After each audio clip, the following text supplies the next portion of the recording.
ಉರುವದಲ್ಲಿರುವ Pompeo ಮಾತೆಯ ಪುಣ್ಯ ಕ್ಷೇತ್ರದ ವಾರ್ಷಿಕ ಮಹೋತ್ಸವವು ಡಿಸೆಂಬರ್ 9ರಂದು ವಿಜೃಂಭಣೆಯಿಂದ ನಡೆಯಲಿದೆ ಎಂದು ಧರ್ಮಗುರುಗಳಾದ ಫಾದರ್ ಸ್ಟ್ಯಾನಿ ಪಿರೇರಾ ತಿಳಿಸಿದರು. ಮಂಗಳೂರಿನ ಉರುವದಲ್ಲಿರುವ ಪೊಂಪೆ ಮಾತೆಯ ಪುಣ್ಯ ಕ್ಷೇತ್ರ ವಾರ್ಷಿಕ ಹಬ್ಬದ ಸಂಭ್ರಮದಲ್ಲಿದೆ. ಇಟಲಿಯ ಪೊಂಪೆ ಕಣಿವೆ ಪ್ರದೇಶದಲ್ಲಿ ಜನರು ದೈವ ಭಕ್ತಿಯಾಗಲಿ ಪರಸ್ಪರ ಕಾಳಜಿಯಾಗಲಿ ಇಲ್ಲದೆ ಅನಾಗರಿಕರಂತೆ ಬಾಳುತ್ತಿದ್ದ ಸಂದರ್ಭದಲ್ಲಿ ಅಲ್ಲಿನ ಜನರ ಮನ ಪರಿವರ್ತನೆಗಾಗಿ ಬಾರ್ತೊಲೊ ಲೋಂಗೊ ಎಂಬ ಯುವ ವಕೀಲರಿಗೆ ಮಾತೆ ಮರಿಯಳು ದರ್ಶನವಿದ್ದು ಪ್ರಾರ್ಥಿಸಲು ಕರೆ ನೀಡಿದ್ರು.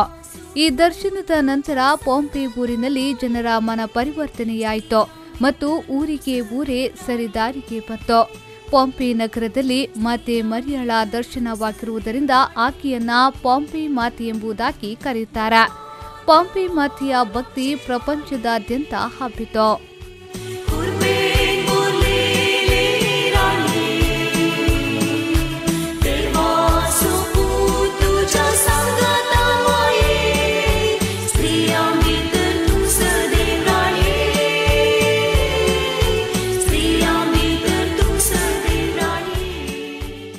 ಉರ್ವ ಚರ್ಚಿನಲ್ಲಿ ಪೊಂಪೆ ಮಾತೆಗಾಗಿ 1895ರಲ್ಲಿ ಒಂದು ಪೀಠವನ್ನು ಸ್ಥಾಪಿಸುವುದರ ಮುಖಾಂತರ ಪೊಂಪೆ ಮಾತೆಯ ಭಕ್ತಿ ಆರಂಭವಾಯಿತು. 1995ರಲ್ಲಿ ಈಗಿರುವ ಪುಣ್ಯಕ್ಷೇತ್ರದ ಕಟ್ಟಡವನ್ನು ಕಟ್ಟಲಾಯಿತು. ಈ ಪುಣ್ಯಕ್ಷೇತ್ರಕ್ಕೆ ವರ್ಷವಿಡೀ ಭಕ್ತಾದಿಗಳು ಭೇಟಿ ನೀಡಲು ಬರುತ್ತಾರೆ. ವಿವಿಧ ಕೋರಿಕೆಗಳಿಗೋಸ್ಕರ ಪ್ರಾರ್ಥಿಸುತ್ತಾರೆ. ಈ ಕ್ಷೇತ್ರದ ವಾರ್ಷಿಕ ಹಬ್ಬ ಡಿಸೆಂಬರ್ 2ನೇ ವಾರದಂದು ನಡೆಯುತ್ತದೆ. ಇದಕ್ಕೆ ಪೂರ್ವಭಾವಿಯಾಗಿ 9 ದಿನಗಳ ನವೀನ ಪ್ರಾರ್ಥನೆಯನ್ನ ನಡೆಸಲಾಗುತ್ತದೆ. ಈ ಬಗ್ಗೆ ಸುದ್ದಿಗೋಷ್ಠಿಯಲ್ಲಿ ಧರ್ಮಗುರುಗಳಾದ ಫಾದರ್ ಸ್ಟ್ಯಾನಿ ಪಿರೇರಾ ಅವರು ಮಾಹಿತಿ ನೀಡಿ, ಉರ್ವ ಪೊಂಪೆ ಮಾತೆಯ ಪುಣ್ಯ ಕ್ಷೇತ್ರದ ವಾರ್ಷಿಕ ಕಾರ್ಯಕ್ರಮವು ಡಿಸೆಂಬರ್ 9ರಂದು ನಡೆಯಲಿದೆ. ಆ ದಿನ ಸಂಜೆ 5:30ಕ್ಕೆ ಮಂಗಳೂರಿನ ಕ್ಯಾಥೋಲಿಕ್ ಕ್ರೈಸ್ತ ಧರ್ಮ ಪ್ರಾಂತ್ಯದ ಧರ್ಮಾಧ್ಯಕ್ಷರಾದ ಪರಮ ಪೂಜ್ಯ ಡಾಕ್ಟರ್ ಪೀಟರ್ ಪೌಲ್ ಸಾಲ್ಡಾನಾ ಅವರು ಪೂಜೆ ನೆರವೇರಿಸಲಿರುವರು. ಈ ಪೂಜೆಯ ನಂತರ ಧಾರ್ಮಿಕ ಮೆರವಣಿಗೆ ನಡೆಯಲಿರುವುದು. ಈ ಧಾರ್ಮಿಕ ಮೆರವಣಿಗೆ ಉರ್ವ ಪರಿಸರದ ಮುಖ್ಯ ರಸ್ತೆಗಳ ಮುಖಾಂತರ ಹಾದು ಹೋಗಲಿದೆ ಎಂದು ಮಾಹಿತಿ ನೀಡಿದ್ರು. ಉರ್ವದಲ್ಲಿರುವ ಪೊಂಪೆ ಮಾತೆಯ ಪುಣ್ಯಕ್ಷೇತ್ರ ಮತ್ತು ವಾರ್ಷಿಕ ಹಬ್ಬ. ಉರ್ವ ಚರ್ಚಿನಲ್ಲಿ ಪೊಂಪೆ ಮಾತೆಯ ಪುಣ್ಯಕ್ಷೇತ್ರ ವಾರ್ಷಿಕ ಮಹೋತ್ಸವವು ಡಿಸೆಂಬರ್ 9, 2018ರಂದು ನಡೀತಾ ಇದೆ, ಆದಿತ್ಯವಾರ.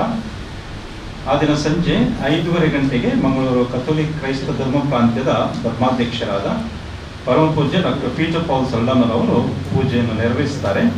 ಈ ಪೂಜೆಯ ನಂತರ ಧಾರ್ಮಿಕ ಮೆರವಣಿಗೆ ಇದೆ ಮತ್ತು ಈ ಧಾರ್ಮಿಕ ಮೆರವಣಿಗೆ ಉರ್ವ ಪರಿಸರದ ಮುಖ್ಯ ರಸ್ತೆಗಳ ಮುಖಾಂತರ ಹಾದು ಹೋಗಲಿದೆ. ಡಿಸೆಂಬರ್ 9ರಂದು ಬೆಳಿಗ್ಗೆ ಪ್ರಾರ್ಥನೆ ಮತ್ತು ಪೂಜೆ ಹಾಗೂ ಅನಾರೋಗ್ಯದಿಂದ ಬಳಲುವವರಿಗೋಸ್ಕರ ಚರ್ಚಿನಲ್ಲಿ ವಿಶೇಷ ಪೂಜೆ ಹಾಗೂ ಪ್ರಾರ್ಥನೆ ನಡೆಯಲಿದೆ. ಈ ಸಂದರ್ಭ ಸುದ್ದಿಗೋಷ್ಠಿಯಲ್ಲೇ ಸಹಾಯಕ ಧರ್ಮಗುರುಗಳಾದ ಫಾದರ್ ಜೇಸನ್ ಲೋಬೋ, ಚರ್ಚ್ ಪಾಲನಾ ಪರಿಷತ್ನ ಉಪಾಧ್ಯಕ್ಷರಾದ ಫ್ರಾನ್ಸಿಸ್ ಸಾಲ್ಡಾನಾ, ಚರ್ಚ್ ಪಾಲನಾ ಪರಿಷತ್ನ ಕಾರ್ಯದರ್ಶಿ ಲೂಸಿ ಡಿಸೋಜಾ, ಮಾಜಿ ಉಪಾಧ್ಯಕ್ಷರಾದ ಕೆವಿನ್ ಮಾರ್ಟಿಸ್ ಮೊದಲಾದವರು ಉಪಸ್ಥಿತರಿದ್ದರು. ಶರತ್ ಸಾಲಿಯನ್, ವಿ4 ನ್ಯೂಸ್ 24/7 ಮಂಗಳೂರು.